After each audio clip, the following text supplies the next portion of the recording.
enemy of the state, African, some type of Middle Eastern people, real quick, copper color on top of an African. This is what you need to learn. Here go the enemies. We put our enemies on the wall. Roll the coin. You make your enemy your step stool. Ain't that in the Bible? Where you think they get that from? Roll the coin. Enemy, your step stool. Let's go find it in the Bible. Biblical metaphor. As you see, the enemy is on the step stool of the copper people. You see it? That's a step stool. Roll the coin.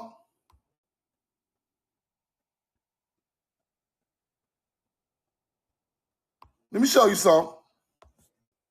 This is our culture. Make your enemy a footstool. Famous biblical metaphor where God promises ultimate victory over adversaries. Who is the adversary? Because I got to go from the artifacts. I can't make nothing up. The adversary in those days were these people that's laying down under the foot. Now, prove now. You tripping. Because how can you prove these people from Tamari? Let's get into the truth. Let's get into the truth. Roll the coin. Now I'm going to start back in America. Let's go back in America a little bit. As I showed y'all, mummies got American drugs in their system. Let's keep going. The Anasazi of the Southwest of America. What they say, what kind of people they was. Proto-Negroid type.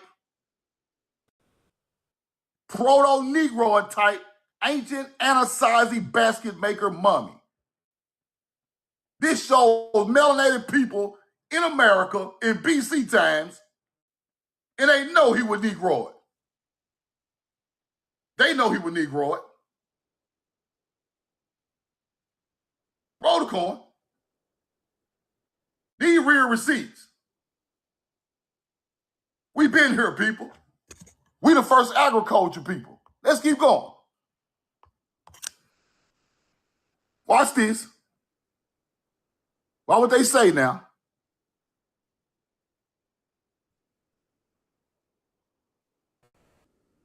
Dolico, this word right here. Proto-Negroid, the complete absence of Proto-Negroid type in the extreme north and northeast, right? So way up north is some type of hunter-gatherers. But them people in the mainland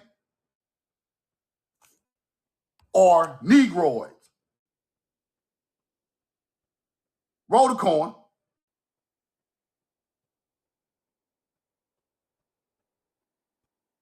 Let's keep on. Now, who built the pyramids in South America? As you can see, melanated people holding hands in nature. When nobody trying to take nobody's wife. When nobody trying to creep over there and say nothing to nobody's wife and do all that old evil stuff. They was in unison. See, when you in unison, it gonna work.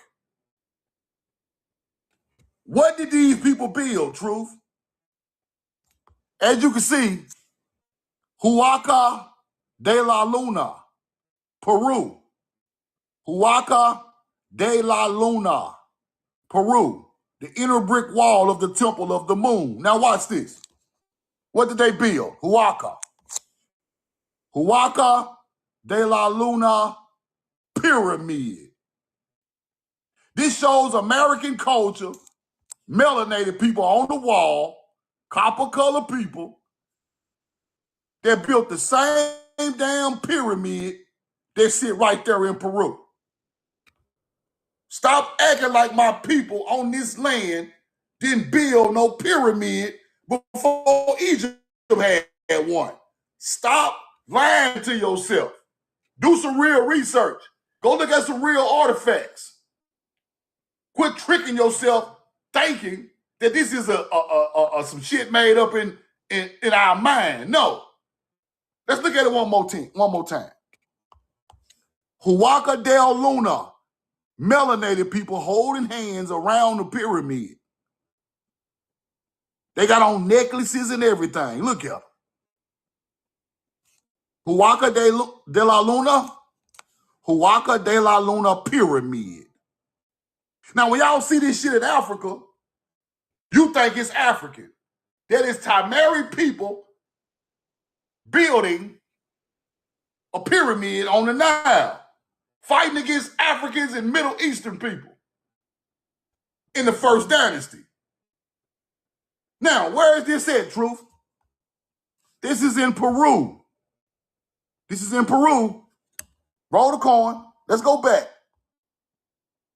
Let's go back about the first Egyptians. Where they come from. Roll the coin. Let's go back and look. Because people act like they don't understand history.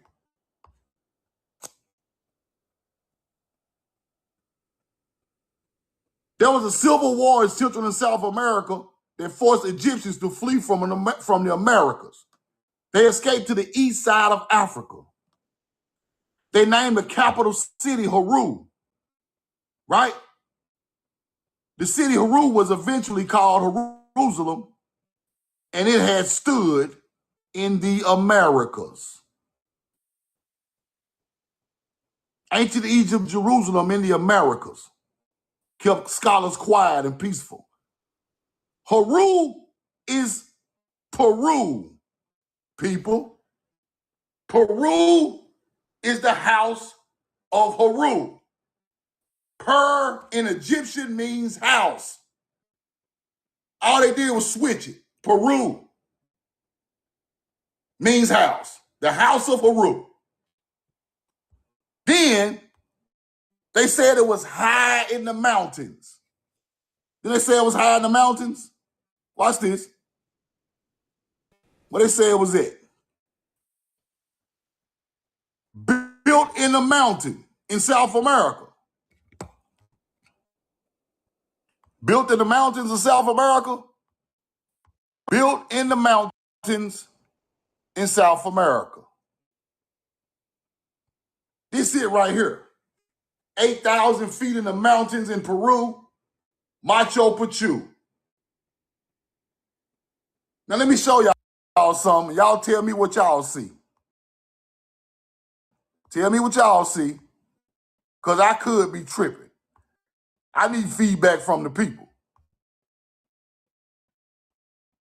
What y'all see right there? Now, if you look at this long enough, it looked like a face with some type of headdress on right there. Look like a face with a headdress on. Y'all look at it and tell me what y'all see. What y'all see? I damn near see the headdress. What you see? You can see the headdress around his head right there. Right over the terraces where the crop fields is. 8,000 feet in the sky.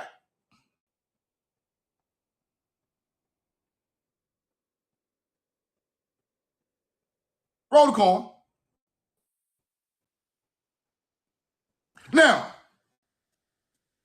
okay, if these people left America and went to the east side of Egypt, the Inca didn't build this.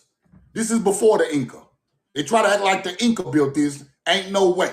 The Inca was not advanced enough to build this.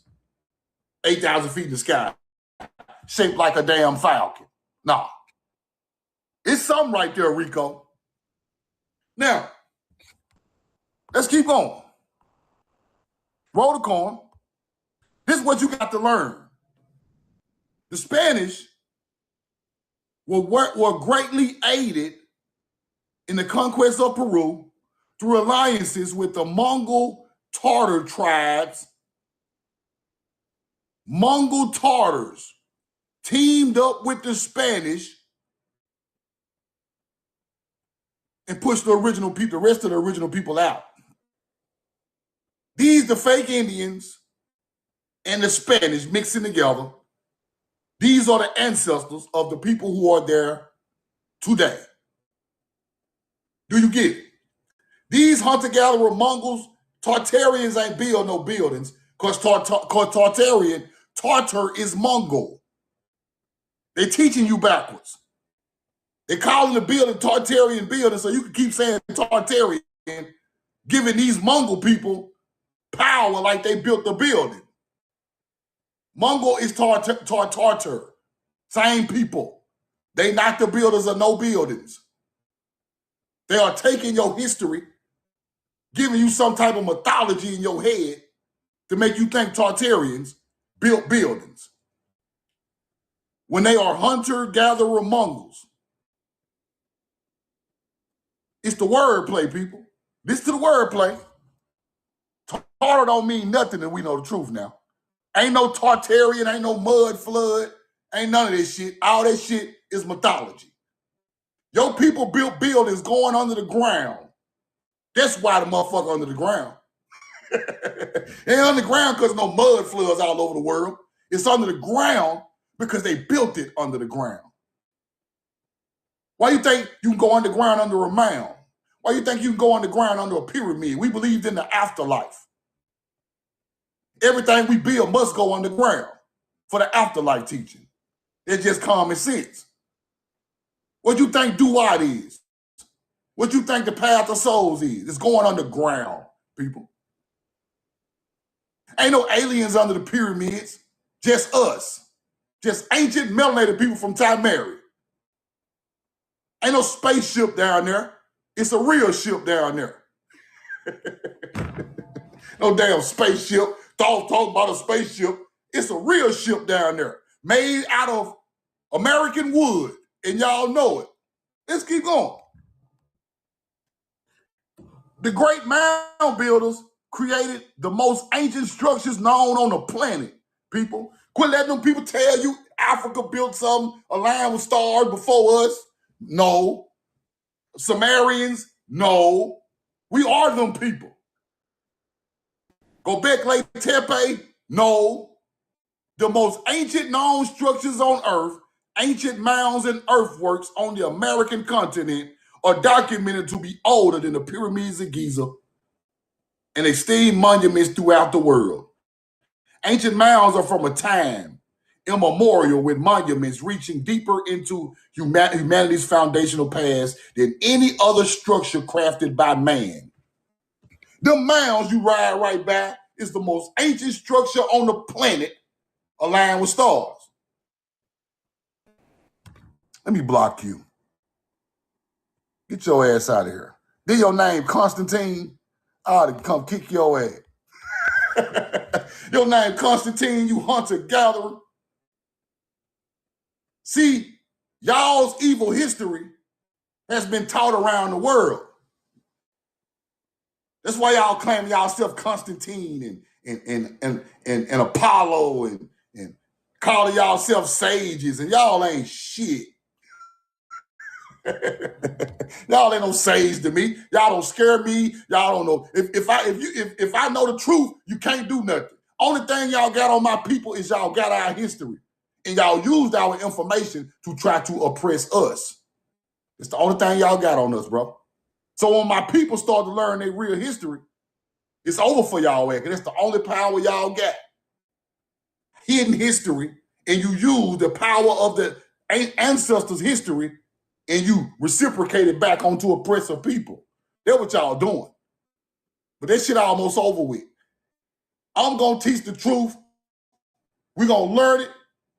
I ain't giving my people no mythology. I ain't giving my people no religion. I ain't giving my people none of that. I'm going to show them where it come from.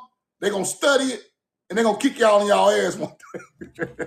Now, the ancient American mound builder culture in the southeast of America is older than all that other shit around the world. Let's keep going. It's way older.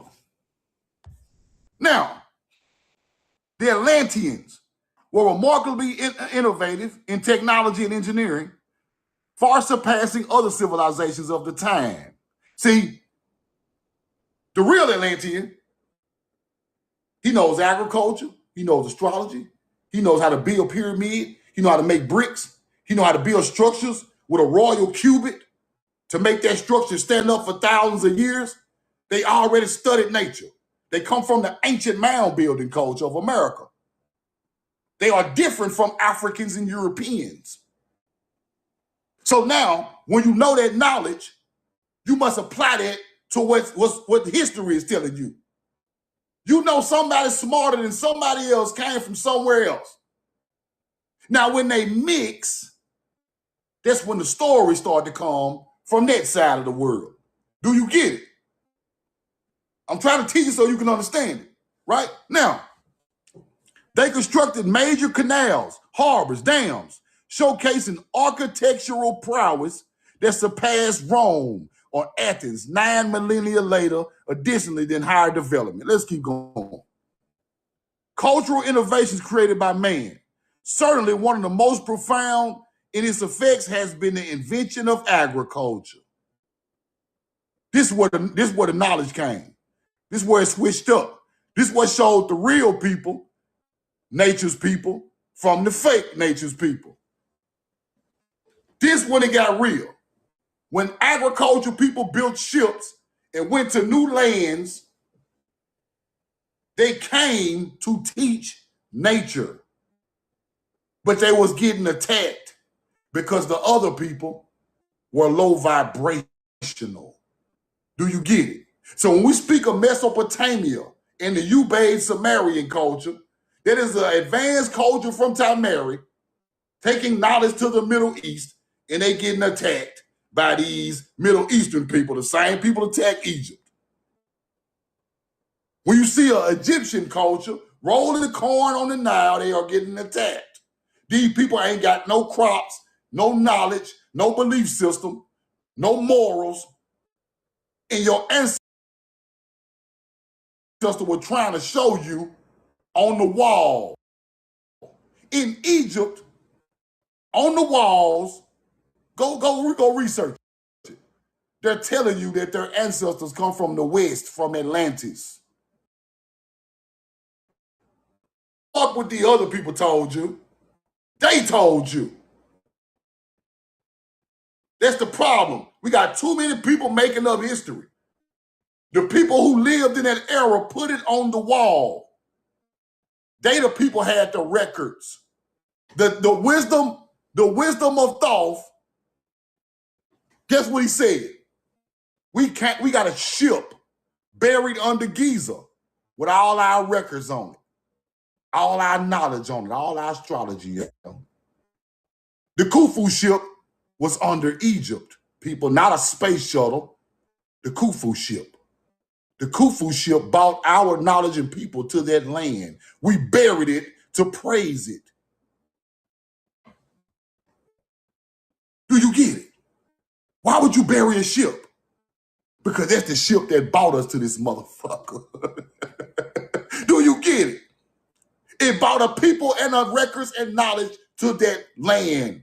The first Egyptian knowledge ain't even from that land. They telling you that. Go research what I'm telling y'all. Roll the coin now. Cultural innovations created by man, most profound effects have been inventions of agriculture. Seemingly simple discovery of planting, cultivating, and harvesting food provided the basis of a larger, I can't see it. Roll the coin. And opened the way to all of complex societies. If it wasn't for Tamari's agriculture, wouldn't be no Samaria, wouldn't be no damn Egypt, wouldn't be no ancient Buddha China, wouldn't be no Indus Valley, wouldn't be none of that. And I'm finna show you. We brought civilization to all these people. Let's keep going. The civilization of Atlantis described by Plato could not have existed if agriculture was unknown to its people. It allowed them to attain a high state of high civilizations,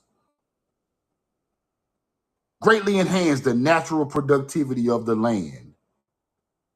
That was make your people divine, people. That what make y'all divine. Your grandma and them out there in that crop field, ain't nobody tell them to get out there. That was their culture. You nobody make your great grandmama and them grow their corn and cotton and figs and greens. That's a culture. Same culture as these people in ancient times. It's the same people. They said the Hebrew, Sidonian, Phoenician is the ancestors to the Natchez Indians. Y'all don't feel me. Y'all don't feel me. They said the Hebrew, Sidonian, which the Greeks called Phoenicians, are the ancestors of the melanated Indians, one of the melanated Indian tribes in Mississippi. That means the melanated Indians, our people say they are, your ancestors are Paleo-Hebrews. I got to break it down a little more. Okay. You laughing, Javier. I got the motherfucking receipts. See, you just playing. I got the receipts showing you that the Natchez Indians' ancestors were Paleo-Hebrews who got on ships and took it to the Mediterranean Sea. So over your head, you a hunter-gatherer. Watch this.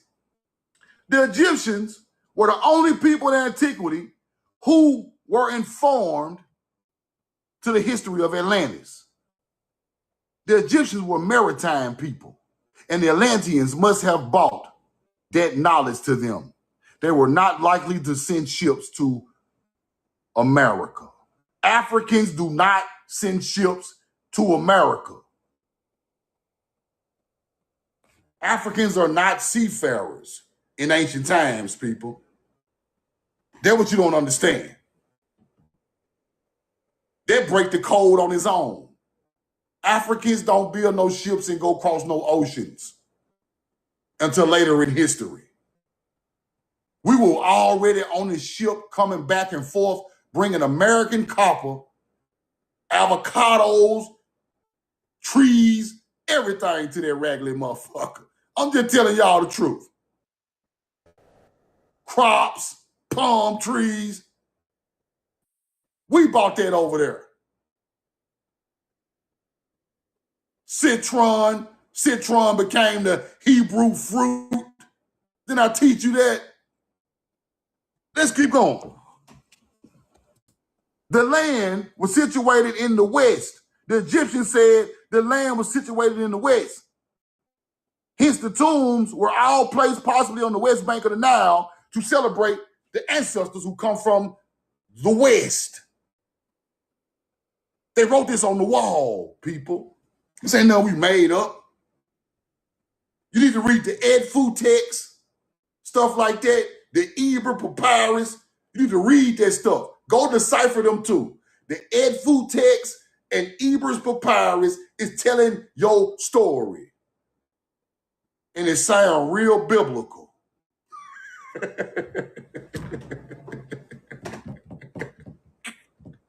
The story sounds real biblical. Motherfucker like a remake.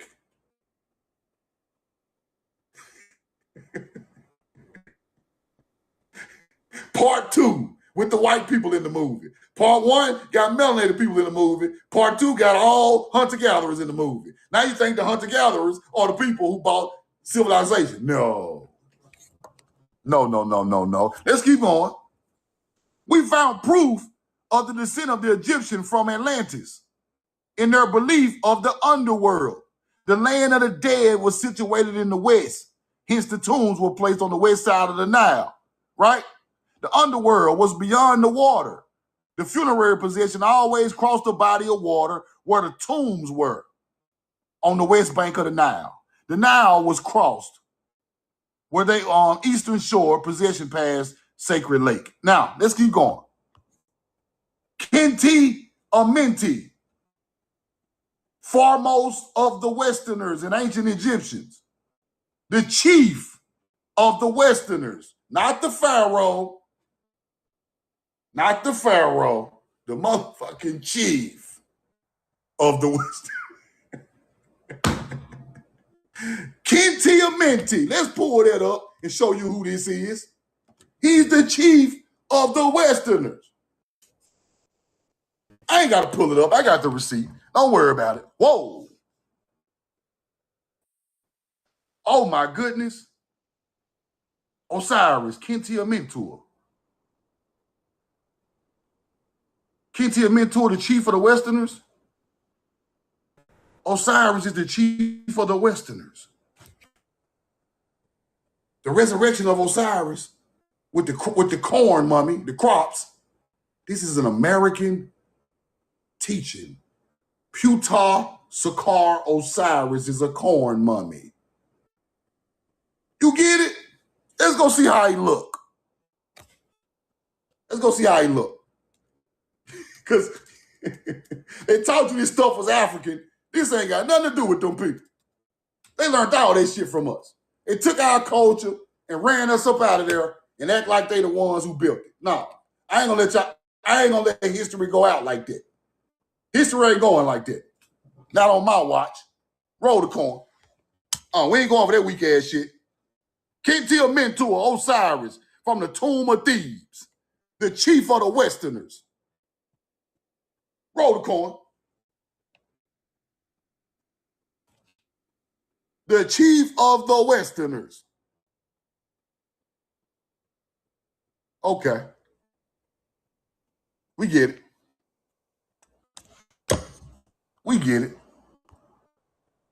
Let's keep going. We know the truth now. Let's go back to this. All right. Chief of the Westerners.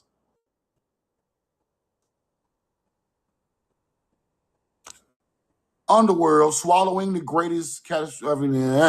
There is no evidence that the civilization of Egypt was developed in Egypt itself.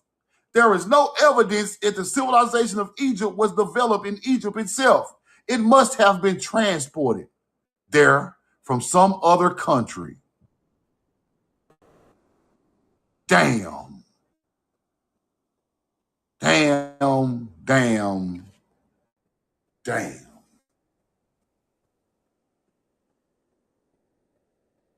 It was transported there. As you can see, the people holding hands in Peru built pyramids.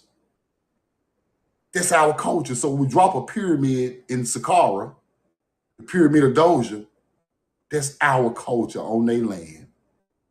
And when I go look in Saqqara, I see African enemies all over the motherfucking wall. Y'all over there digging up our people, American people. You hunter-gatherers. Why you think Africans are letting them people pull out them bodies from Egypt still to this day? It's not their ancestors. So they don't care. They just let the Muslims pull everybody out the ground and take all the monuments. Now, if they was pulling them people out in the middle of Memphis, Tennessee, in modern day time, we would go out there and kick their ass. We will meet out there and kick. If you pull a melanated man with a tune with a gold mask on from Memphis, Tennessee, in our face in 2025 and don't hide it, we will go out there and kick them white Muslim folk ass. Wouldn't even be no problem. Y'all Africans let them people pull our people out the ground. Then you still hate us today. Y'all just got out the way. Y'all know them our people getting pulled out them tombs and pyramids over there. That's the big lie of the world. Y'all find American copper, 4,500-year-old tombs. American copper tools from the Great Lakes. Same copper from the Great Lakes found in tombs in Egypt. Y'all know it too. Let's keep going. Corn and copper, the origin of maize farming in Egypt and the Middle East. They know it. Many artifacts from Nakata, one phase, 4,000 to 3,500 BC. Surface decoration features maize plants. So we know for certain that the New World grain had already reached Egypt by 4,000 BC.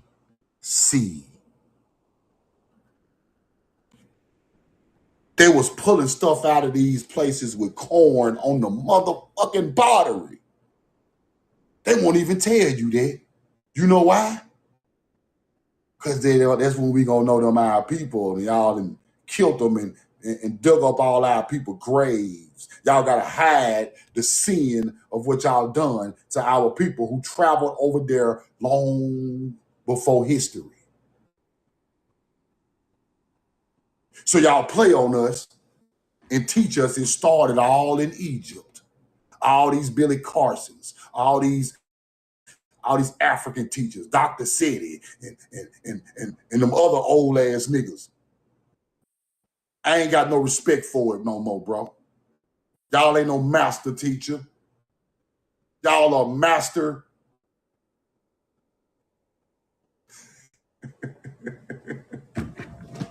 Y'all are master at hiding shit for these hunter-gatherers.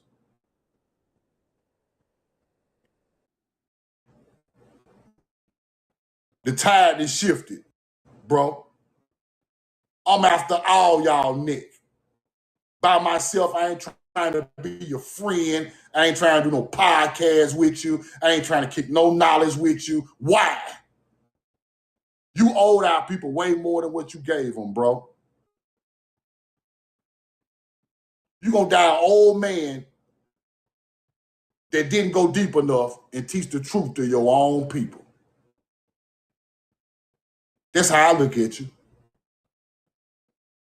Because this story goes way back before y'all started to teach it.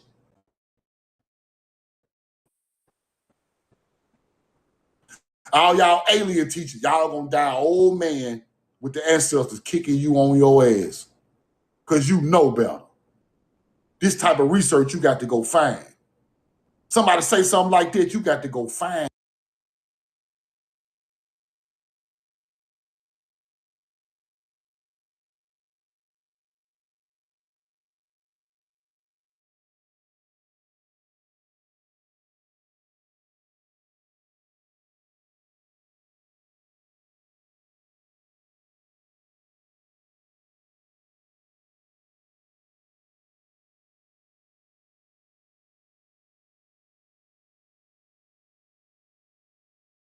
Put a 2 in the chat. 2 in the chat, 2 in the chat, 2 in the chat, 2 in the chat, 2 in the chat, 2 in the motherfucking chat, 2 in the chat. Y'all hear me? We good? We good?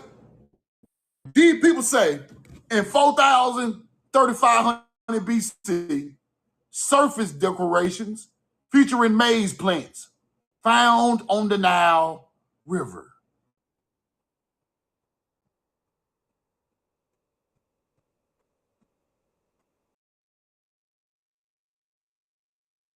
Corn on the artifacts.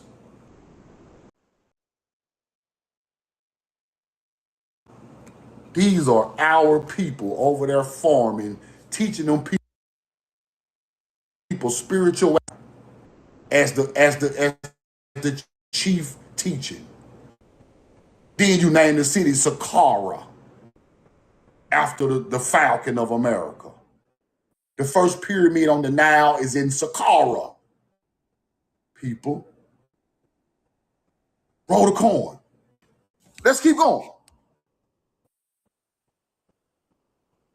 Roll the corn. Copper and corn. Right? Maize reached the Middle East by 5,000 BC. And it was in Egypt in 4000 BC. And maize became an important crop in Peru by about the same time, they say, right? Farming reached India and China, our ancient culture, right? India and China. It was a result of human transport. The first carriers of maize were maritime traders and travelers who bought small quantities to these areas from America. It was a human transport. That means a divine being bought that crop and built Egypt and Mesopotamia. You hunter, that's why y'all call them gods. They talking about the bloodlines from this land we on right now. Let's keep going. The presence of maize in Babylon is evident from the kinds of farming equipment they were used for row planting. Farmers used combined piece of equipment, corn drills, and plows. Our teaching. These devices enabled the planting of seeds in deep furrows that extended all the way across the field in what is called a corn row.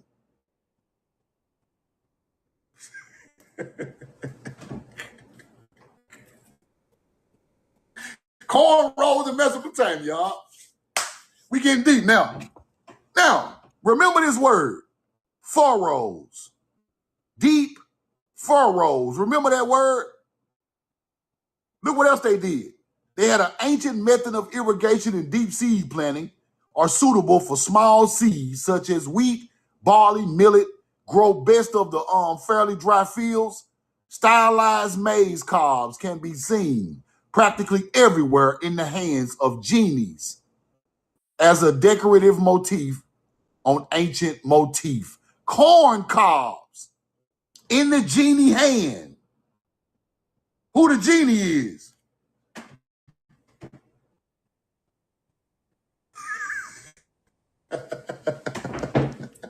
Who the genie? I thought these were aliens that put some DNA in your back. All a lie.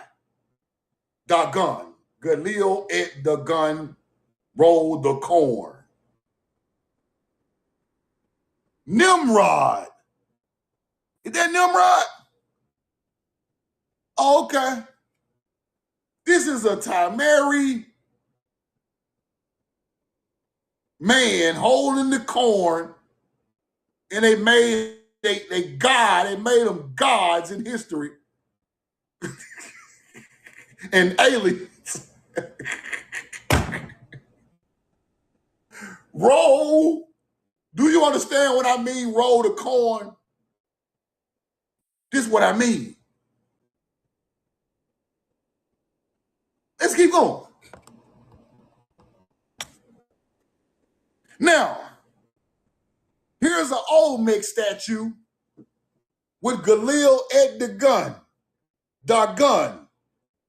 That's Olmec with the fish god, with the fish on his head, with his hands of Dagon, way before the Sumerian. This is Tamari teaching. You think I'm bullshitting? Here go the real one. Here go the real artifact. Dagon, Olmec, fish hat. This is where the Sumerian culture come from. This is found in Central America.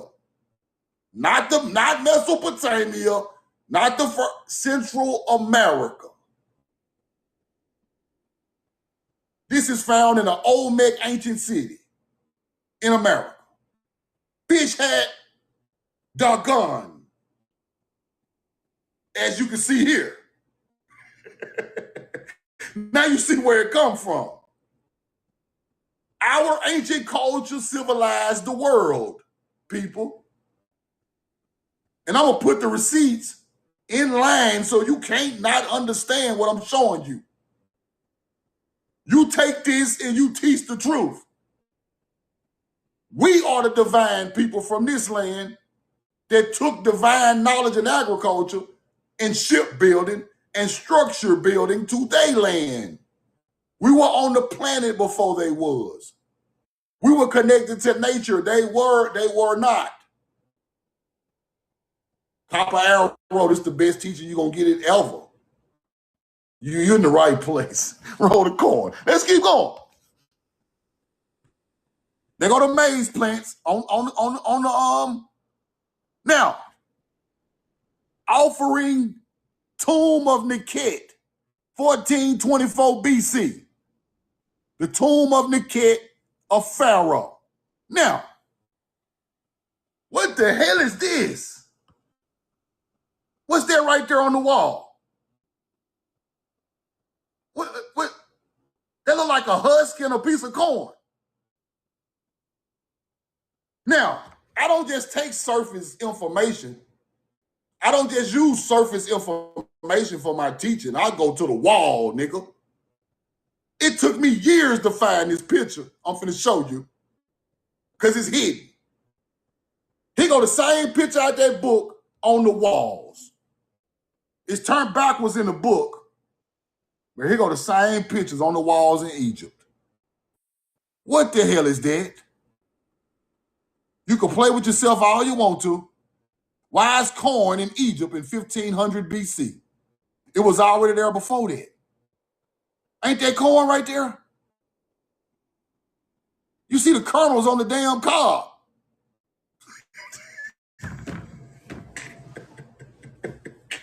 Ain't he brown skinned like us? This is not an African. No. This don't matter who got a connection to corn. Because corn don't come from over there. I'm going to show you the real receipt on the walls.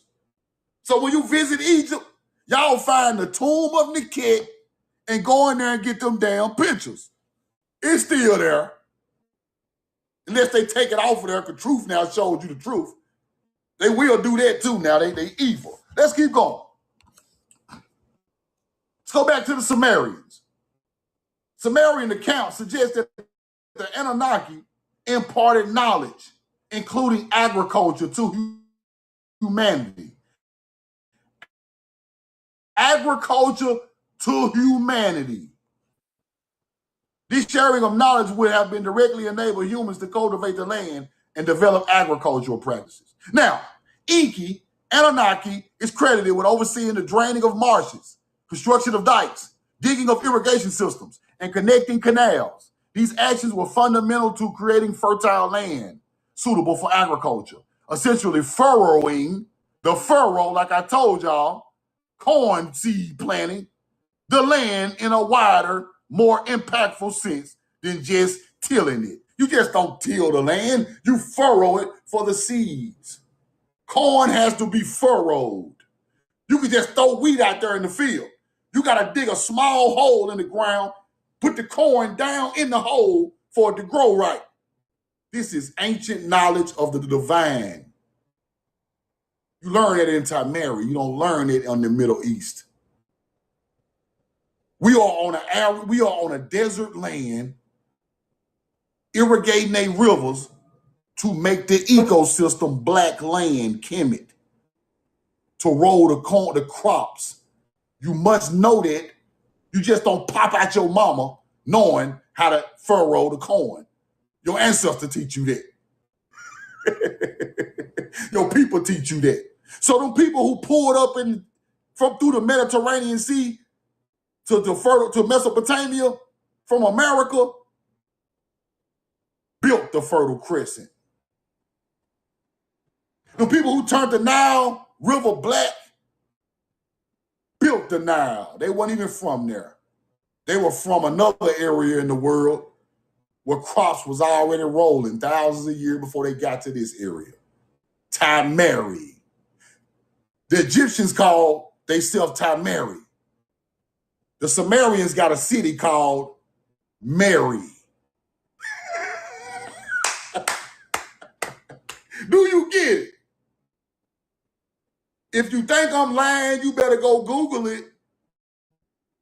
There's an ancient city in Mesopotamia called Mary from the Timeri. Then you get Egypt a couple of years later, Timeri. T-A, Ta is Hebrew, people. Who are the real Paleo-Hebrews? Not in the Bible. This is 5,000 years before the Bible. Mary, Timeri, the land of the ancestors, the land of Punt, the land of paradise. They know the desert is not paradise. They know that. So they tell you they come from paradise and their ancestors are from paradise.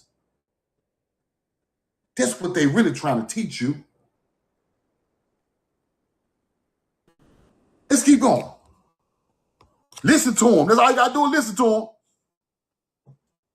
Now, these are myths, but it's true, but they switching it around, right?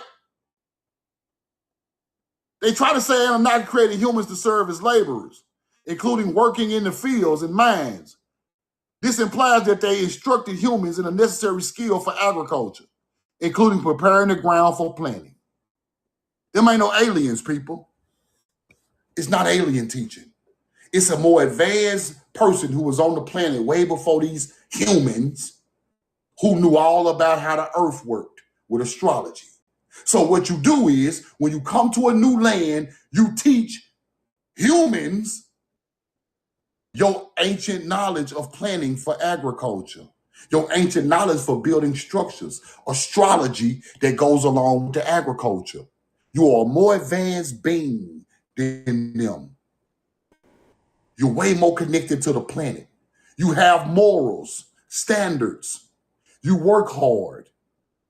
You use nature to teach you patience and teach you how to be a good person and virtuous in the earth plane. That's what they're trying to tell you.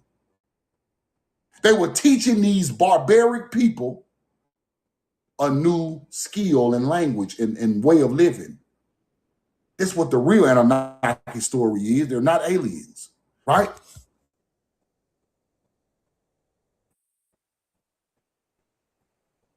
Their role was bringers of knowledge, creators of essential infrastructure, and instructors of humans, suggest a deep connection to the development of agriculture in ancient Mesopotamia. Their depiction in Sumerian texts aligns with the concept of furrowing, in a sense of enabling and establishing agricultural practices. Now, this is where you get the Noah story from. 3,000 years before the Bible, and if you think I'm lying, here go the receipt. Ancient Sumerians, what they were saying, antediluvian Surapek to his son, Zuasudra, who was the Sumerian Noah. Now, all you people that say the Bible fake, all of it fake is made by white people, you a lie. Because this is 2600 BC. And they talking about putting crops and animals on a ship, coming to a new land after a flood. The new land is Mesopotamia. They brought their corn knowledge with them. They brought animals with them, palm trees, American crops. Now, the 10 Commandments, Hebrew and fake. Hebrew fake truth now. Ain't no 10 Commandments. White people made that up. You another lie. Because look at the commandments of those people. Do not kill. Do not laugh with or sit in the chamber with a girl that is married. Do not steal and rob. We had morals. You let these white folk tell you that they created the morals that we done? You ain't deep enough in the knowledge, big dog. You think you is. You just want to say F the Bible. Your people created morals and standards. You don't sit in a room with nobody's wife laughing and giggling with that weak ass nigga shit. That ain't where we come from. You don't rob, steal, and kill from your own people. That ain't where we come from. That's their culture. We were teaching them how to live morally. So if you deny it and say they created it, you taking power from your own people. You born with these morals in your soul, in your system. You already know this stuff. They was born and ain't even in their system. They got to read a book to get moral. We were moral from birth. So when you go against your morals, bad things happen to us. Nature boy. When you go against the original morals of the divine, they throw you away, big dog. The police ain't throw you away. The ancestors gave you time and time again to get that right. You never done it. You kept on trying to sleep with every woman that come around you to try to learn some knowledge, bro. You don't use your knowledge to conquer people. You use your knowledge to help people in their spiritual journey. Once you start to use it for your own personal gain, you cursed. That's why white people are cursed. They try to say the melanated people, the burnt people, the people of Ham are cursed. That's a lie. They the ones cursed. Do you get it? That's why they read the Bible so hard. That's why they so Christian. They trying to get that evil cursed spirit together inside of them. We ain't got to read nothing to know right from wrong. To be honest with you, we know right from wrong from the door. We were 3-4 years old knowing not to do certain shit. We like, boy, I ain't touching that shit. Grandma gonna beat my ass. I ain't touching it. You take your bad ass over there and touch that pie Grandma just cooked. Stick your finger in that pie you want to. I ain't touching it. The grandma cut it. I ain't touching it. They're morals. A hunter-gatherer would have stuck his hand right in there and grabbed a piece of the pie. Pie all over his face. Once you know better, you do better, bro. So people who know better start to do the wrong thing and bad stuff start to happen. Because it's already ingrained in us to do the right thing. Virtue comes from us.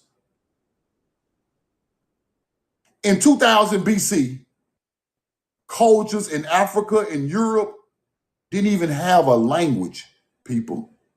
That's what they don't want to teach you. They didn't even have a language. While Egypt was writing languages on the wall, 2 and 3 different languages, Europeans were still hunter-gathering, saying ooga ooga. Africans had advanced a little past the European, but they still were not elite like our people. So when you talk about paleo-pictograph languages, that's our culture. The first pharaohs got Zayin, the hand plow, on their chest. You think they just got that for nothing? They told you that was Egyptian, but that is a paleo language that goes back to the agriculture fields of Tamari. I'm the first person to find an artifact with Zayin on it from the mounds in America, right on their face. You better check in and see your real history, because it's all a lie. Let's keep going. Roll the coin, the tomb and the kick. Now, here go the Sumerian stuff. Shalah, depicted holding ears of grain, was linked to agriculture, fertility, and a good harvest. Shalah, Shalom, Salem, same shit. Roll the coin. Jerusalem. You starting to hear it? You starting to hear it, huh? Now you starting to hear it. Watch this. You starting to hear it. You can't not hear it. It's in your DNA. It's in your DNA.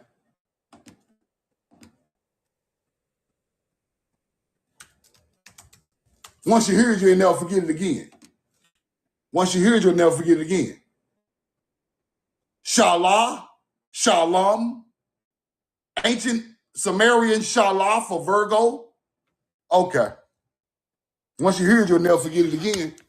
Shalah is associated with Salam. Oh, okay. Wow, ancient Anunnaki saying the same word as Salam. Shalah, Jerusalem, Jerusalem. These are ancient words we used to have, people. Shalah, meaning to be at ease, tranquil, secure. The Hebrew shalom, meaning peace, complete and whole. Where do you think these words come from? This ain't no biblical word made by no damn white people. Your people made Shalah, Jerusalem changed when the language changed. Not them. Stop giving them people all that power. They create nothing. Okay. I can break down 100 words like that. That's just the beginning of that. Now, let's break down Shalah.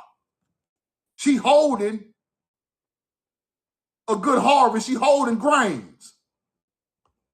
This is Shalah on the walls in Mesopotamia. As you see the chin, just like the Egyptian, some type of steel type of same headdress. Now, what the hell is this? What is this? On the Shalah, Shalom, Salem. What's that in her hand? Y'all tell me. Huh? What is it? That's corn. The teaching of the first paleo language of pictograph come from our people. It's corn. They call it her Shalah, which turned into Salem or Shalom later. That's a stalk of corn. You see them three? You think I'm bullshitting? They go 3 corns right there on the stalk. I'm gonna show you the real corn on the stalk, 3 of them. She got 3 of them right there. Look, the animals eating the corn. They feeding the animals the corn, their livestock. This ain't no African culture. Stop playing and get to the truth, bro. Ain't no African feeding no goat, no corn. He not a shepherd of the land. He not the good shepherd. Where do you think all this stuff come from? You think it's biblical? Stuff was on the land 3, 4, 5,000 years before the Bible was written. A good shepherd takes care of his people, the land, and the animals. Way before you heard the name Jesus. I'm just giving you the truth. These were melanated people. This real abundance. Not no damn car, no house. This was real abundance. Take care of your people, the land, and the animals. And the earth gonna reciprocate it and give it back to you. Now, Shalah, furrow, Virgo. Shalah, Virgo, furrow. Don't forget these words. Shalah, Virgo, furrow. What is the zodiac sign of the mother goddess? Put it in the chat. Come on now. What's the Virgo sign of the mother goddess? Virgo. People. Virgo is the virgin. Virgo is the virgin. became the Virgin Mary. The mother goddess for agriculture became the Virgin Mary. Now let's break these words down. If Virgo means virgin, where does Mary come from? Mary.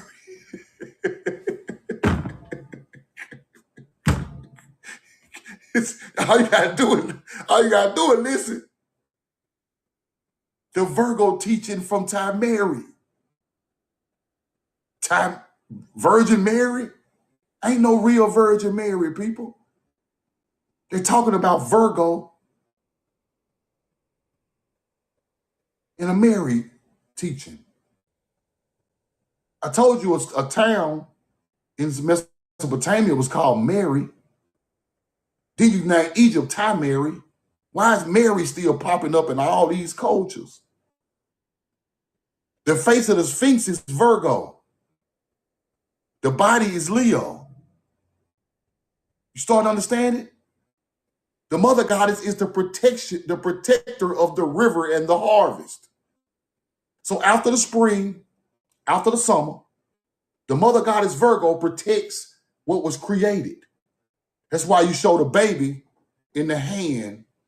The mother goddess, the mother nurturing and protecting the baby. That is symbolism for the protector of spring, sowing a seed, summer harvest. The end of the harvest is Leo going into Virgo. You align the Sphinx with Regulus, the star Regulus, the end of the harvest. Regulus sits in between Leo and Virgo.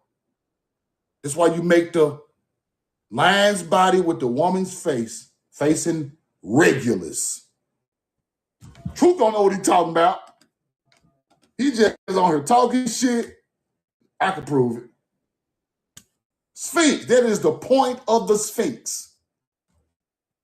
The end of the harvest. The protector of it. It protects the water and the harvest.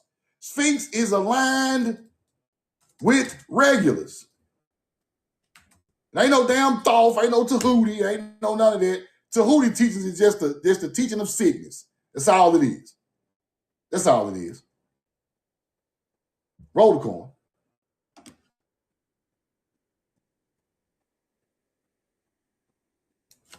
That's all it is, people. It's Tahuti teaching. That's the wisdom. Tahuti is the ibis. Tahuti is sickness. That's the knowledge of sickness. That's all it is. We're going to break this stuff down right. The Sphinx faces due east. At a specific time of the year, Regulus, right there, rises in the exact corridor of the gaze right before dawn. Leo going into Virgo. The Regulus star marks the spot of the Sphinx. If you find a Sphinx around the world, this is what you do. If a Sphinx somewhere near you, this is what you do. When Leo going into Virgo, go out there and align it to the east and stand behind it and watch in the dawn and watch Regulus die right there in front of the damn Sphinx. Go watch it. If you think I'm bullshit, that's ancient culture. It ain't got nothing to do with these new people. Let's keep going. They don't know nothing about that. That ain't even their teaching. Now, Shala, right? Ear of grain, representing her connection to agriculture and fertile harvest. Her association with Virgo, also known as the furrow. Furrow comes again. Let's go find her. There she go right there. Furrow. Virgo. What she got in her hand? Some type of grain or some type of ear of grain. That is the mother goddess of the Sumerian. Virgo. Furrow. Enkidu creation. Let's look at another one. Furrow. right there. Virgo is a woman. Roll the coin. This is all astrology, people. That's all this stuff is. It's all astrology. Tammuz, connected to agriculture, links to the land and fertility. Furrows, created for planting. Nature in the growth of the furrows. It's right there on the astrology. This is the story. This is the Epic of Gilgamesh. This is the Epic of Gilgamesh story right here. It's all teachings of astrology, the sun, different zodiacs going around. They write a story about the Epic of Gilgamesh. This story has a lot to do with the Bible. This story has a lot to do with history. The story has a lot to do with mythology. You get it? Egypt got the same type of circle with the same type of stuff on it on the walls in Egypt. Whoever did this knows astrology, people, and they know it to a T. And they use this to map out agriculture and teach knowledge to people who don't know it.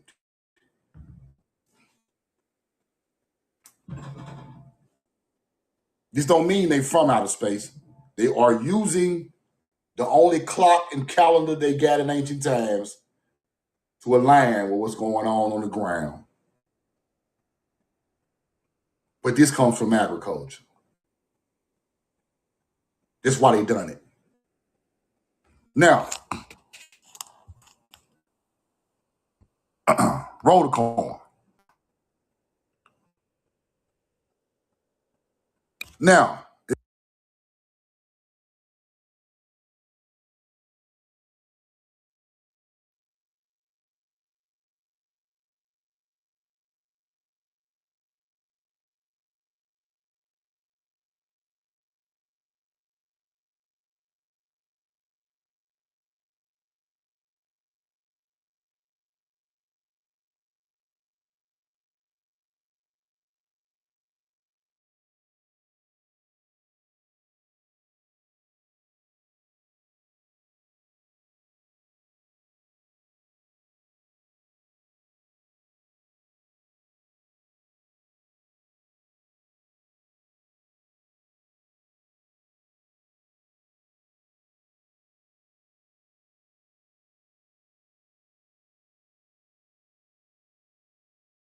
put a 2 in the chat, 2 in the chat, 2 in the chat, 2 in the chat, 2 in the chat, 2 in the chat, 2 in the chat, 2 in the chat, 2 in the chat, 2 in the chat.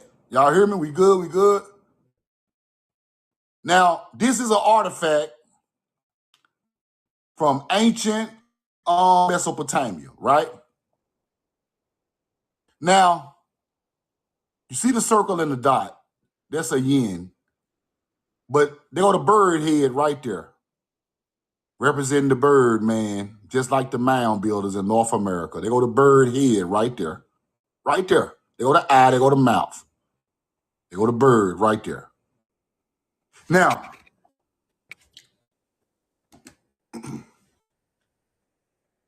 they try to separate, right? They try to separate ancient cultures and act like this stuff come from that land. But we all know the Birdman ideology is all over America, older than everywhere else in the world. We got ancient birdmen on mountains, mounds.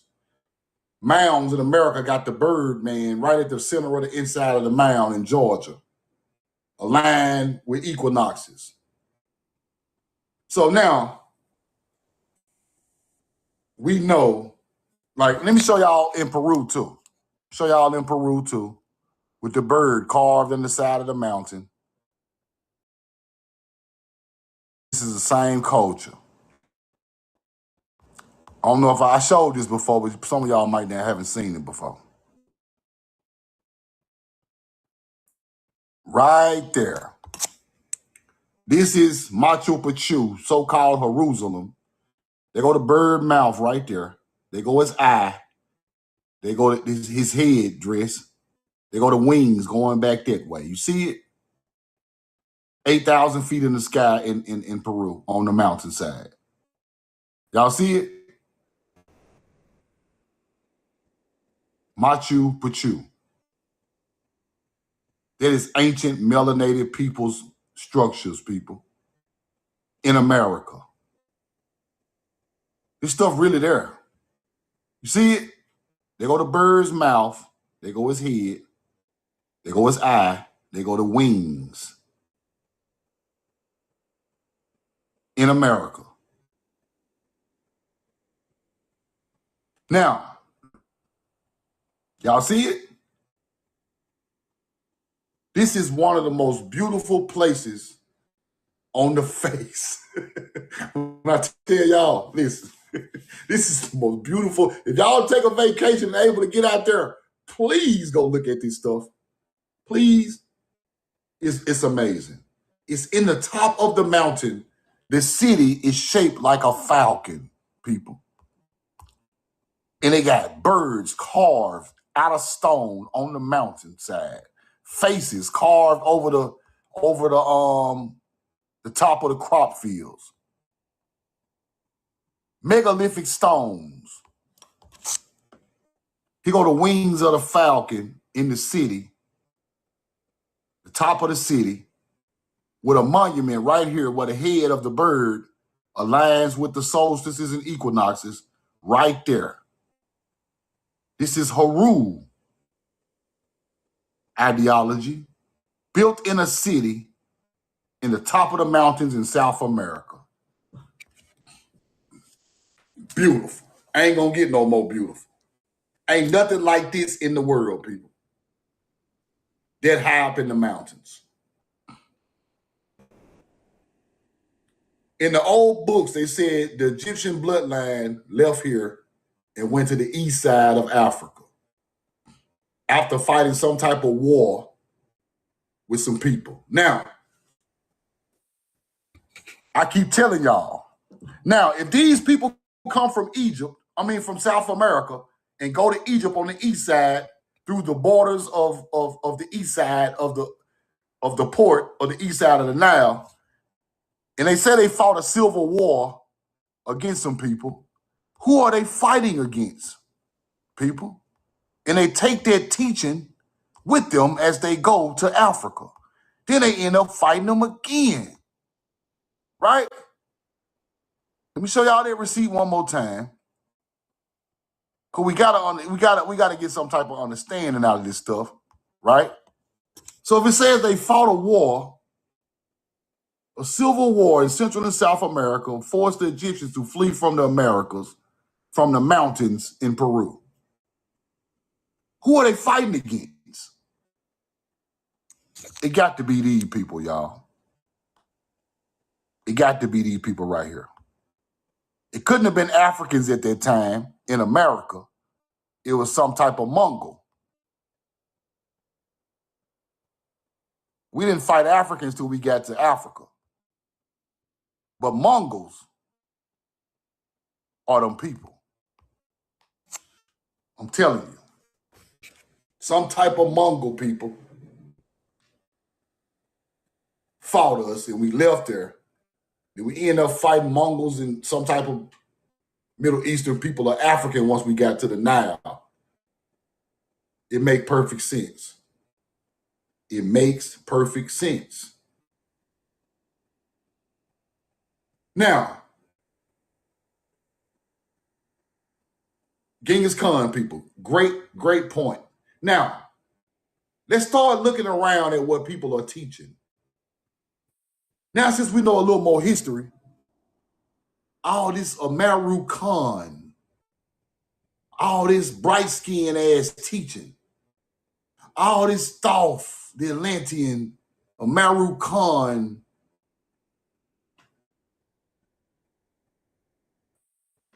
yellow niggas. Why they teaching this shit so hard?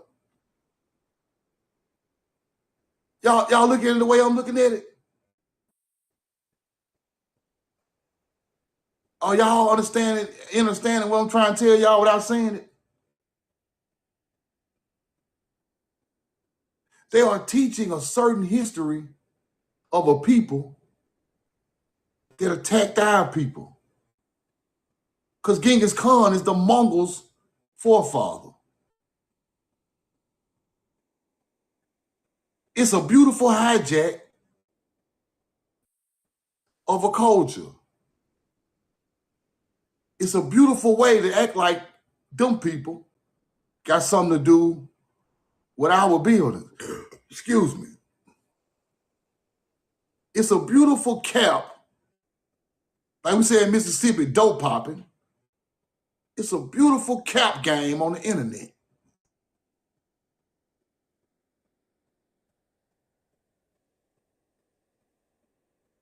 It's made up history. It's made to make a certain type of people look good in a real history.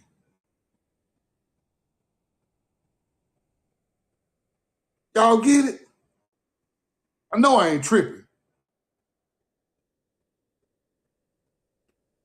It's made to make a certain type of being look like they are divine. But really, the shit you teaching are the same people that attack my people. Huh.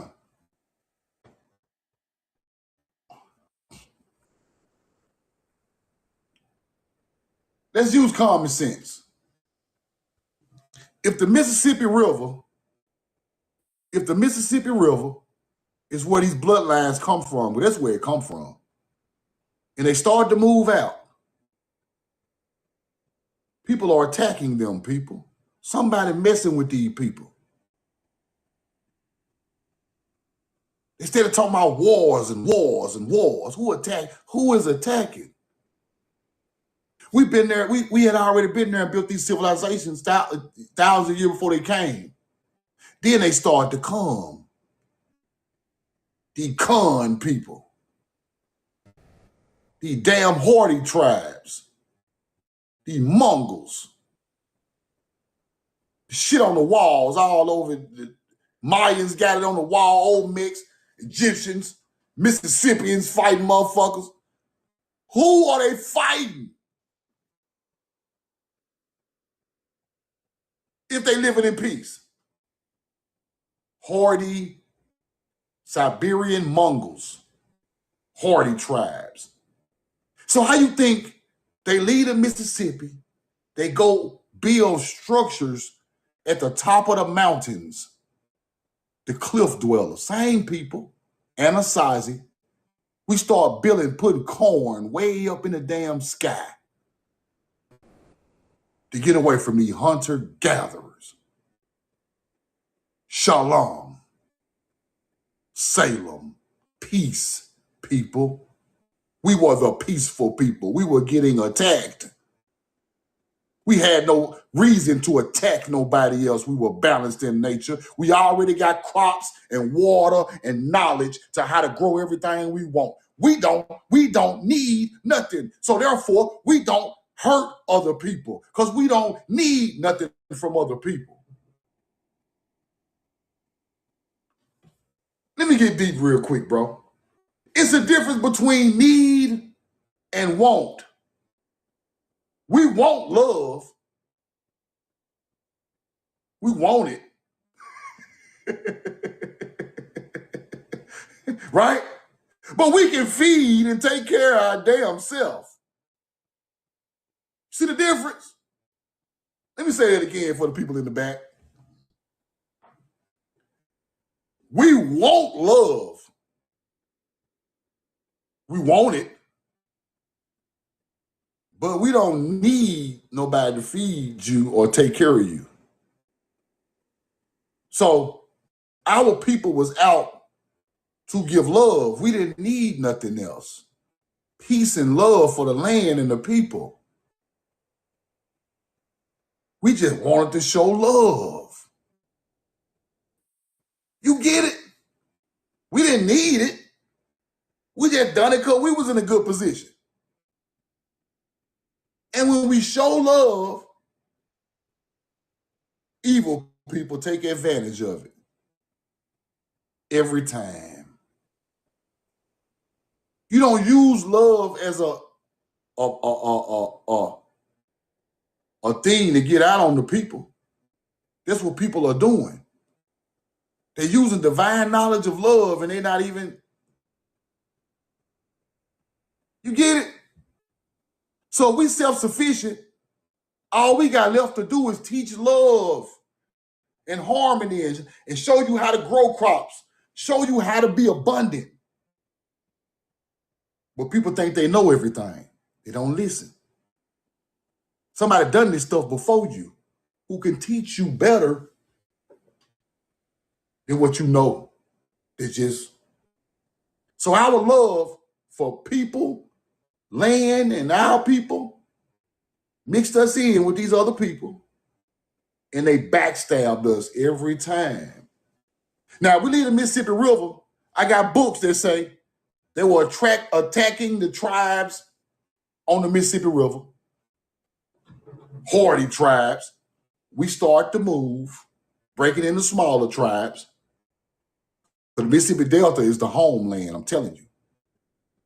Mississippi River, Arkansas Pine Bluff, down in the Yazoo Valley, Mississippi Delta, that's the homeland, people. In the old newspaper, it said 11 million Indians lived in that area in ancient times. 11 million. Who you think you come from? Right there in that area. Beautiful cities right on the Mississippi River. Now, they spread out and became Native American tribes, melanated indigenous tribes later. But some of them went to the west. Some of them went to the east. Some of them went north. Some of them went south to Mexico. Somebody was attacking different people on the land. Now, when I research the Anasazi or the ancient cliff-dwelling culture, right? That culture that left the Mississippi River and went to the Grand Canyon, them the first people that look like Egyptians, people. I'm telling you what I know. All that old lion headdress of agriculture, field, sun, and water. That's our culture. That's not Egyptian culture. They left the Mississippi River after fighting people and went to the Grand Canyon and built a whole kingdom out there. That's why they hired the Grand Canyon. Them are the first people that look like that with that culture, with them headdresses of like pharaohs and all that, that come from here. Then they get attacked again. And they keep moving. They go all the way to South America. And they end up in Peru. Then they build Machu Picchu in Peru. Here come them hardy tribes again. They fight them.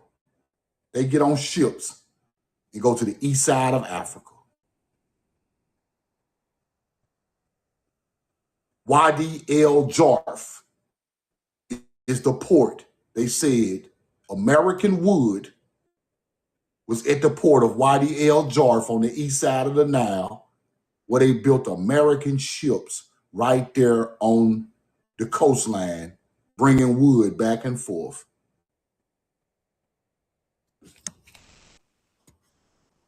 Roll the corn. Let me show y'all something. Let me show you something.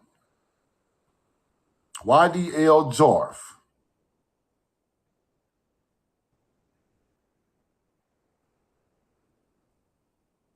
What is this? May 20th. Wadi El Jarf on the Red Sea. Evidence of juniper, pine, and oak trees, which are not native to Egypt, confirms trade with regions of Levant and Western Asia. They try to teach you Western Asia, but they are lie, because juniper, pine, and oak trees are native to Timari. Stop playing. Juniper trees so rare in Africa, and juniper trees rare, people. They extinct on the other people laying down there. Wadi Al Jarf on the Red Sea, they discovered juniper, pine, and oak trees and storage for food. Coming off, that's a port now. That's a port. Don't forget that. That's a port city. Right here.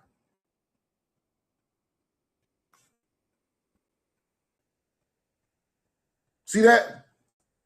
American ships were getting built right there. Coming from the east side of Africa.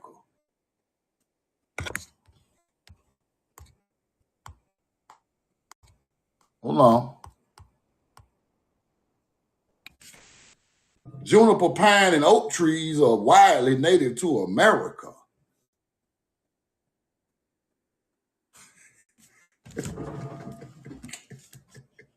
Hey, now let's get deeper. Now I'm freestyling, because now you got to put all the knowledge together. Now you put the knowledge together. Now it's going to make sense. I'm going to make it make perfect sense.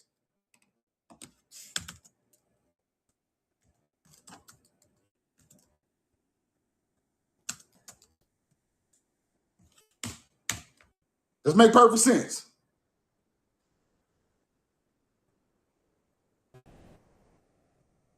Roll the coin. Hold on.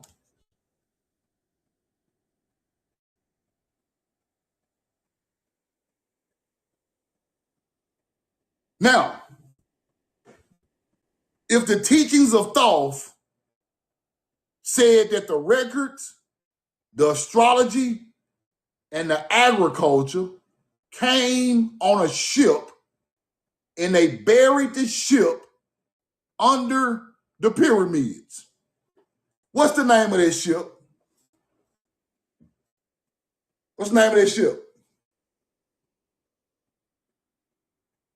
Huh? Come on with it. The Khufu ship, buried under Egypt. Juniper, pine, and oak trees are native to America. I just showed you the receipt that this wood is not from Egypt, right? Right? So the teachings of Thoth, the Cygnus teachings of a people, the star line of the Cygnus teaching of the afterlife, an American white ibis came on a ship with records from the east side of Africa to a port. That ship brought knowledge and records to the Nile River. Am I lying?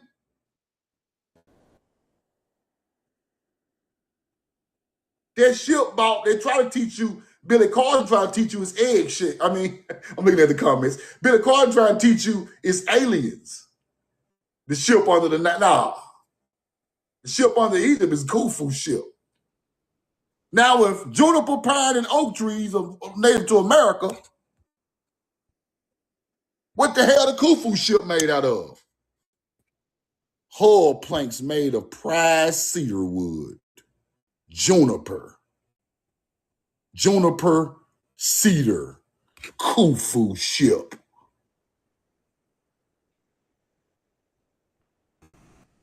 Acacia.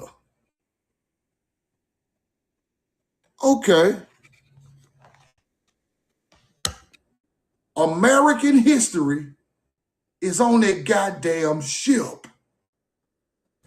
Hold on. I'm breaking the code right here in your face. Our history on that damn ship. Khufu ship has records. Hieroglyphic records. Let's go look.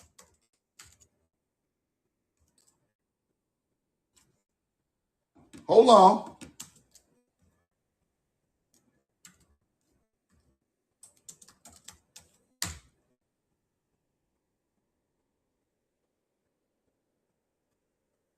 Hold on. Roll the coin.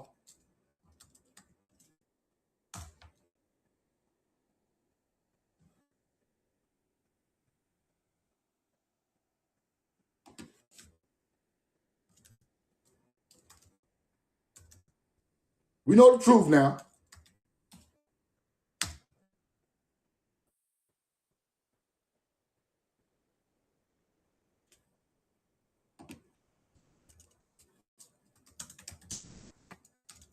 I got the receipt. I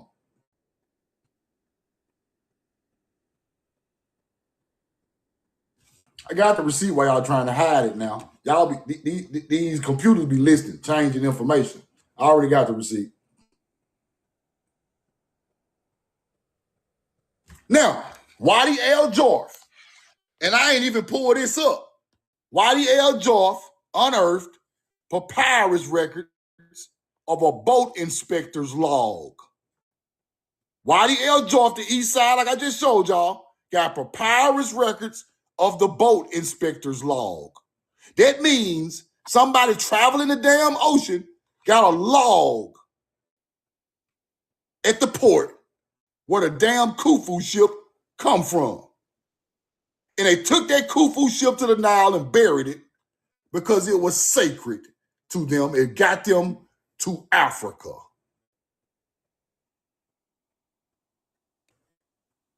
Records, documents how the crew sailed the Nile boats, canals to transport limestone from quarries.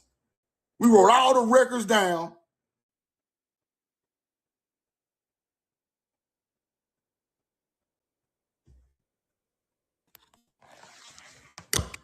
Thoth said the records of the divine came on the Khufu, came on a ship.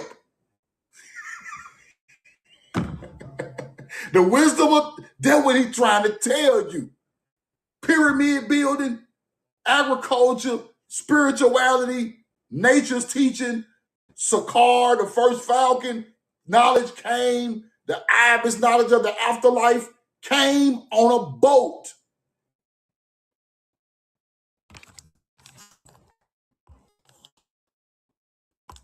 This the knowledge they're trying to hide from you. I'm telling y'all. They're going to damn near kick me off YouTube and everywhere else in a minute. Y'all better suck this shit up. I'm telling you. They're going to shut the whole shit down soon as they you get to learn the truth. Now, if the knowledge of sickness, which is Thoth, came on a boat, truth now, what should the pyramids of Giza be aligned with? Sickness, the wisdom of Thoth. Not Orion's Nebula is a part of the sickness teaching. So therefore, the pyramid should be perfectly aligned with sickness. Perfectly. And then I went into that because it all makes sense. Then I found the truth. Then you find the absolute truth. Let me get this receipt. Then you find the real truth. It started with the mounds in America.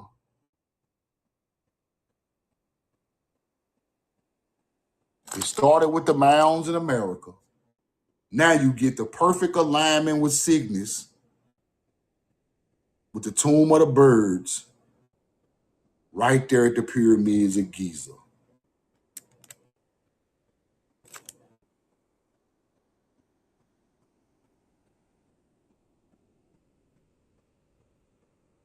It started with the mounds on the Mississippi River. It evolved over time, moved around North and South America. Then it went to Africa.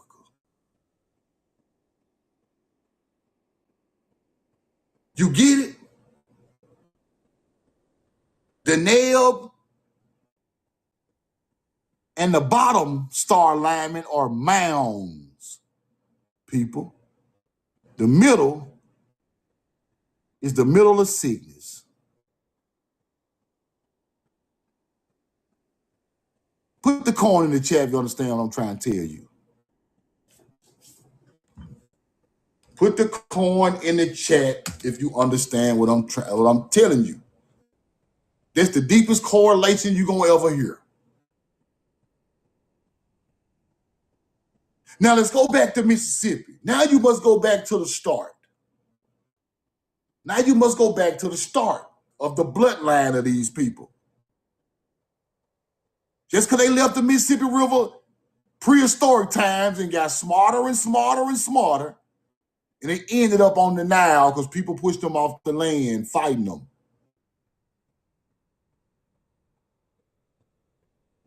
But that bloodline still sits in America today because some of them people didn't leave here. Now,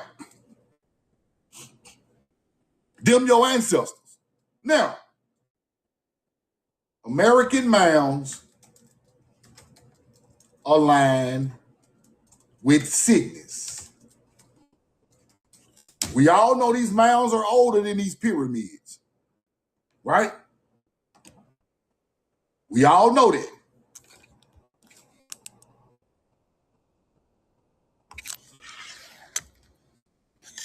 Now, where did the teaching of Cygnus come from? It had to come from these people. American mounds, Cygnus. It had to come from this ancient culture doing the earthen mounds first. Then you come on with the stone and temples. Then you come on with the pyramids. You start with the earthen mound. Then you get into stone. Then you get into megalithic blocks and structures.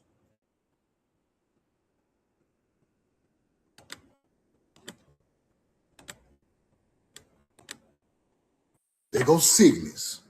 Alignment with Cygnus right there. This the foundation. This the first start of that knowledge. Bloom Mounds, Mississippi. This the beginning.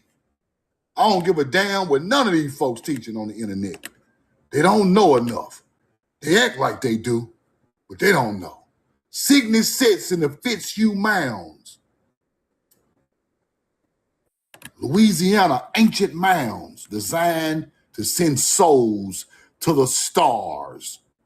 What you think the Cygnus in Egypt was doing? Sending souls through the stars. So the teaching starts with the mounds in America. There goes Cygnus Deneb sits right there.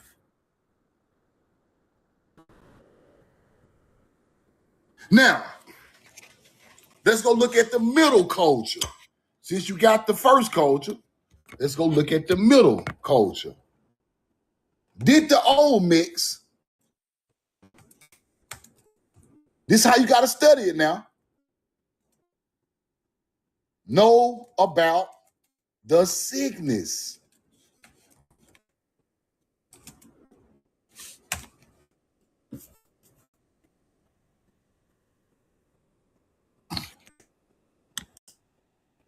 Researchers theorize they use key northern stars, including those in Cygnus, to align celestial cities. It's the same bloodline, people. This stuff is so old, can't be no 3 or 4 people around the world doing the same thing. La Venta deliberately built 8 degrees west of north.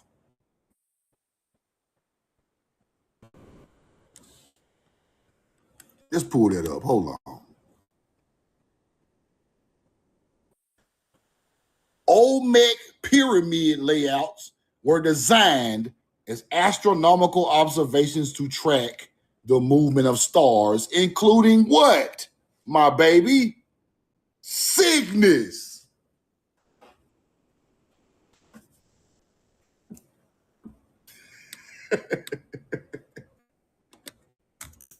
Okay.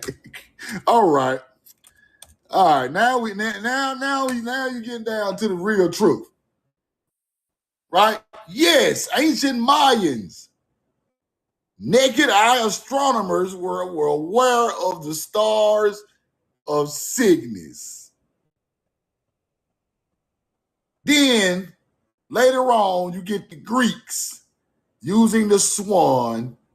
The Maya incorporated the Cygnus region into their own rich, cultural, significant, cosmic geography. This is divine knowledge. Roll the coin. I'm telling you.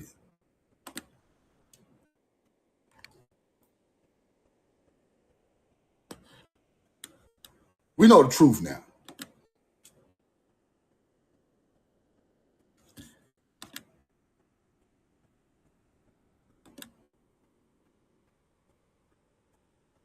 Maya, the Cygnus.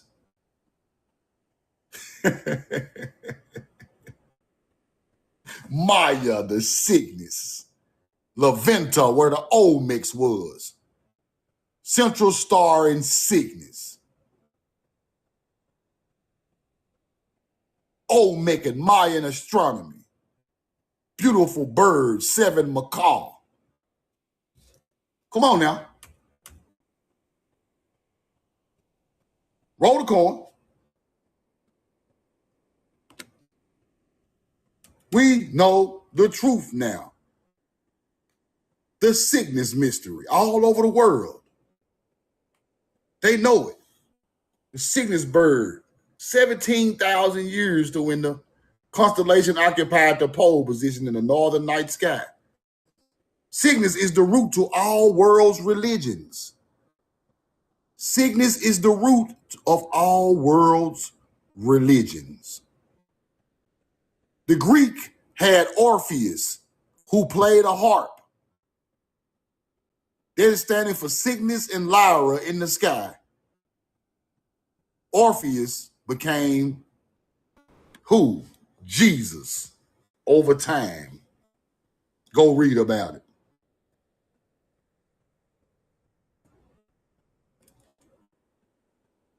See what they're saying in here.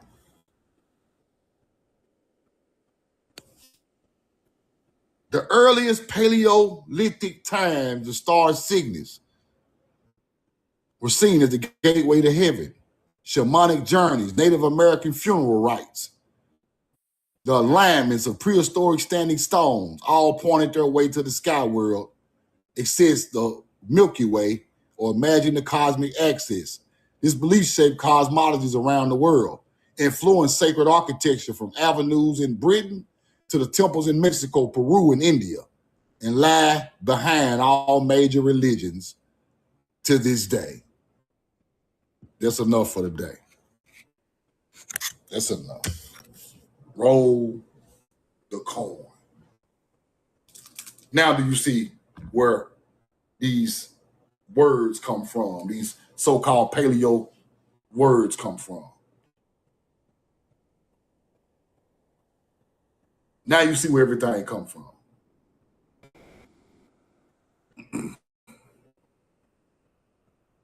Caves with bird imagery was the creation of the influence of travel and vision around the world.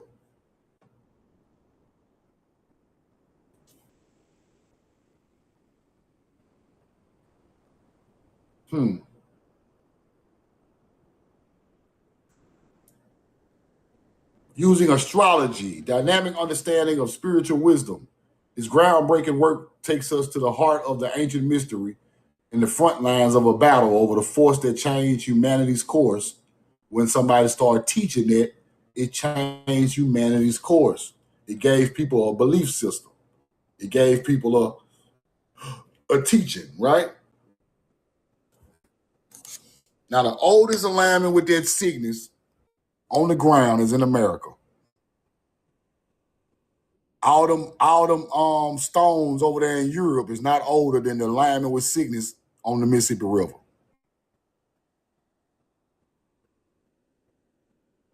And they know this. That's why they call this the land, the promised land, the man of milk. All the knowledge came from here and went around the world. Hope y'all learned something today. Put something in the chat, man. Put coin in the chat. Put the coin in the chat. Put the coin in the chat.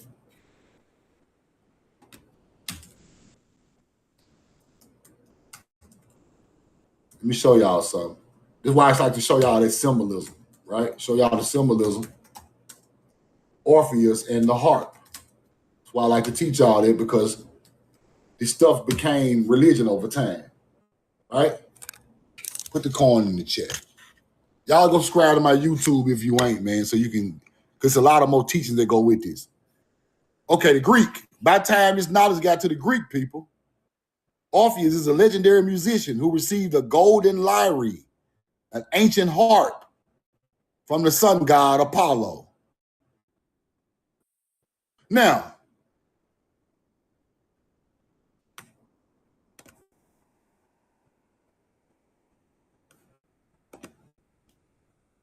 let me show y'all what that became, a part of the story. Show y'all what that became.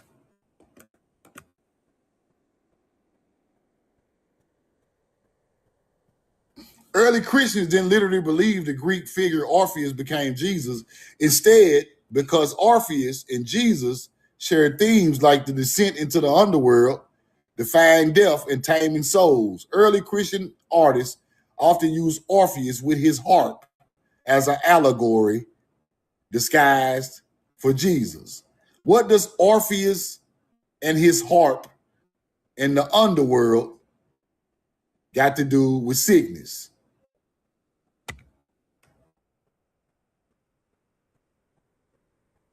Huh?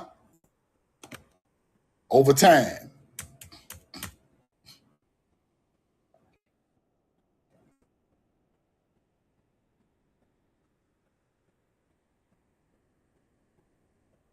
Resurrection myth could be found throughout the world. Now, the harp represents Lyra. It represents Lyra. It's the path of souls. It's still the same teaching, people. It's just turning into mythology of a story. Right? The harp represents Lyra. Orpheus represents sickness. That's why you get, right, the swan and the harp in these other people's mythology. Right? Let me show you what I'm talking about.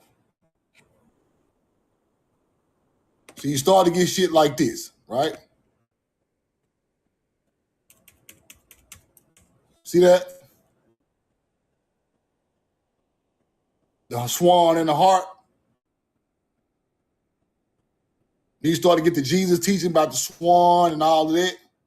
Same stuff. Now,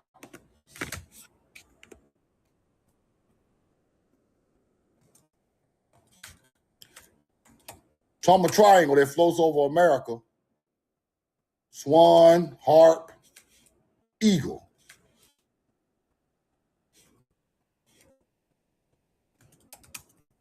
Swan, harp, and eagle.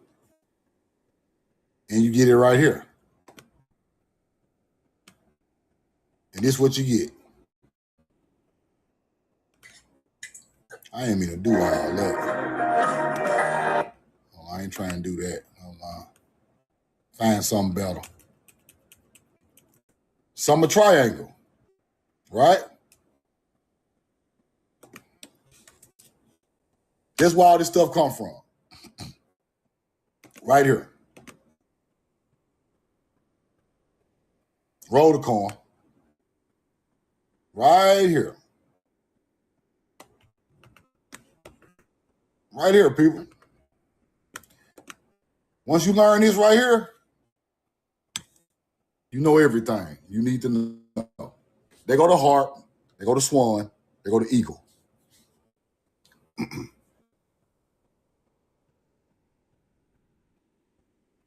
This got something to do with the afterlife. The harp is Larry or Lyra. Aguila is the eagle, the vulture. All ancient cultures got something to do with one of these three. This became the Ashkenazi Jewish menorah sign. Y'all know what Deneb came. This is the alignment with the pyramids of Egypt. Aguila When they talk about the continent of the eagle, America, the red, white, and blue eagle, they're talking about these three stars right here. The head of Aquila is red, white, and blue. That's why America is red, white, and blue with the eagle. The eagle land, the land of the eagle. But Deneb and Lyra go right along with the teaching. This star alignment is floating over America. It's going to start floating over America in the next couple of days. It's called the Summer Triangle. So right before the summer starts, ancient cultures admired this because it floated, right? It floats all together over America. Anybody listening to me, when the summer starts, start looking up in the sky if you're in the southeast of America, and you're going to see the swan, the eagle, and the harp right there in your face every night, all the way through the summer. And we align mounds with this stuff before everybody. This is the ancient wisdom that the ancient American people done. This is where you get thought from. This is where you get the land of the eagle from. The wisdom of Deneb is Thoth, people. That's the Thoth teaching. So on that boat, we brought the wisdom of Cygnus to Africa. You get it?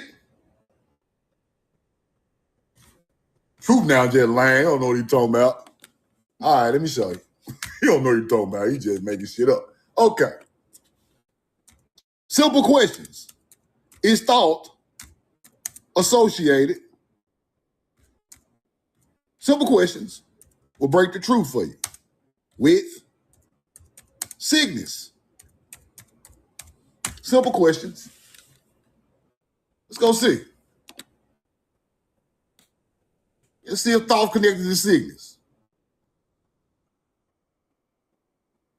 Let's go see. Let's go look around at some receipts. Hold on.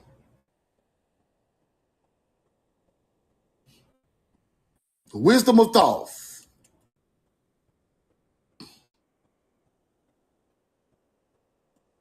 The ibis corresponds to the same stars and positions in the night sky as the Cygnus constellation. It also matches the iconography of the ibis bird with that of the swan.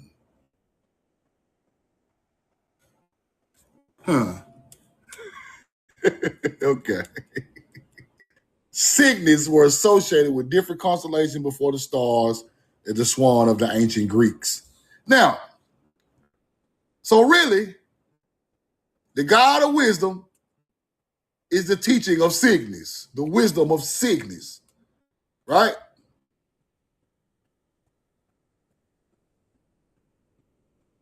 Jehuti, Thoth in Greek.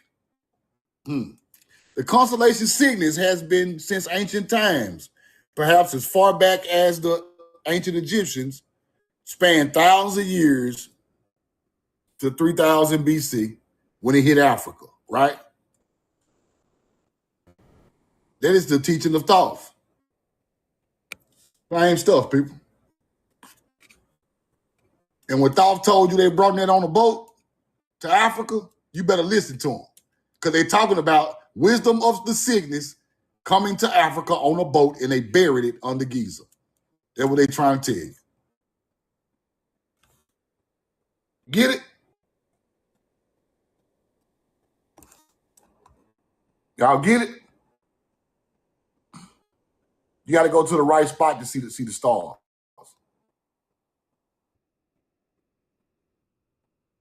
Now, mythology is telling you it's an alien. Mythology telling you it's an alien. Mythology telling you it's some type of Thoth the Atlantean god flying around. Thoth is a teaching of Cygnus coming with a people. So you use the American ibis to symbolize wisdom of ancient Cygnus teachings. And we got melanated people teaching our people the wrong thing and leading us the wrong way. But we got ibises buried in tombs in Florida, just like in Egypt. We got falcons buried in the mounds with the people. In Egypt, falcons and ibises were buried close to the Neb at the top of Cygnus. So you put the tomb of the birds right there. In America, mounds are the rising of Cygnus. You got a mound with people buried with birds right there. Giants. Do you get it? That is the path of souls. You bury them like that. That is duat. That's why you put the burial mound with a Deneb or a Cygnus teaching. So therefore, the ibis became the protector of the underworld.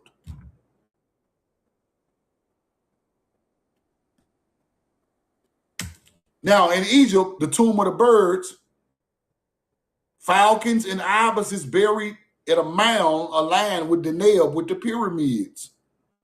They call it the tomb of the birds, right?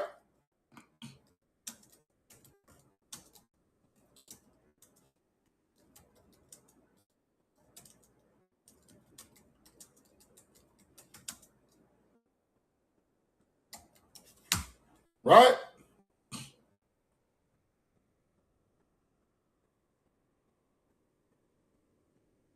Roll the coin.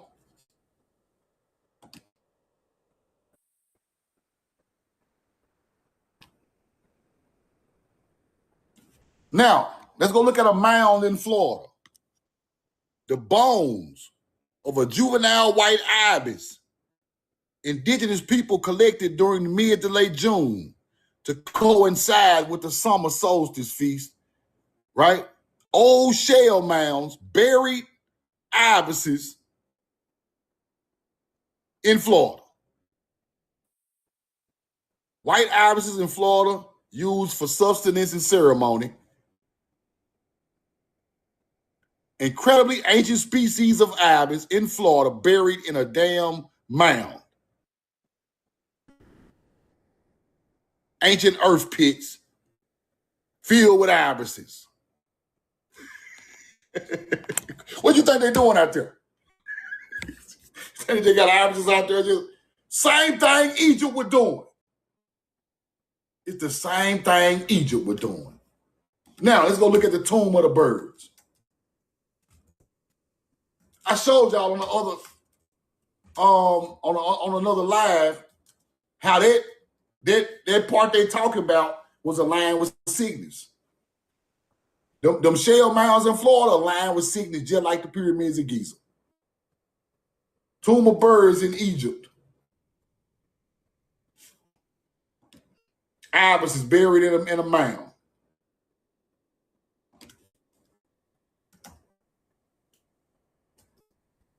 And falcons.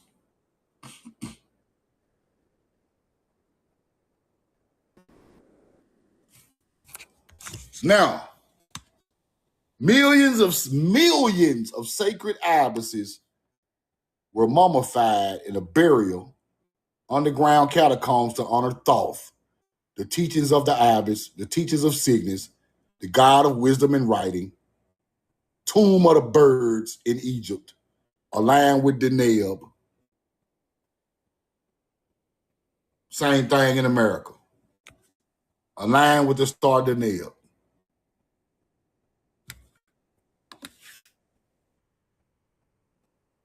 Same stuff, y'all.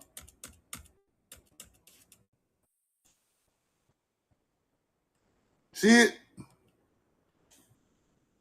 Mummified ibises.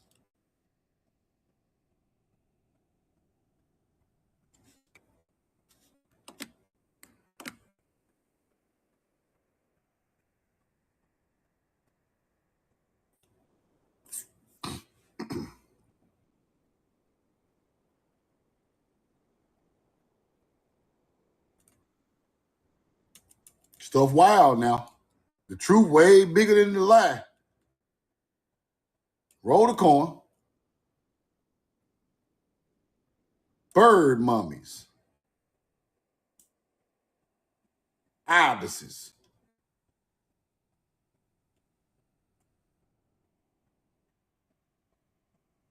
Were migratory. The mummified bird DNA, these were migratory birds that they had perhaps tamed for a short time. They not even from there. The damn ibis that's in the tomb ain't even from Egypt. Talking about they migratory bird. They migrated there. We bought them there. I don't even be looking for receipts, man. Receipts find me. Leave receipt gang. I don't even look for receipts no more. That shit, it's too elementary at this point. We got to move on. Damn bird that's buried in the tomb of the birds ain't even from Egypt. Where's a migratory bird? The people migrated and the bird, huh? Everybody just ended up there and buried each other, huh? You hunter-gatherers who changed our history, your day coming. All y'all, melanated people, whites, fake-ass Egyptians, fake Native American, all y'all day coming. All y'all, because y'all work together to hide our history. Even melanated people who don't know no better hide our history. Working with the History Channel and working with the government, hiding our history. Trying to make money off our lying about our history, bro. I don't like y'all.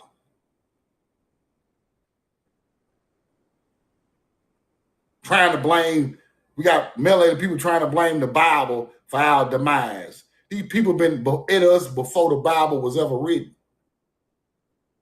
It was at us before the Bible was ever written. Don't just blame that. They was attacking us in BC times. You're going to try to blame a book. No, it's deeper than that. Way deeper than that.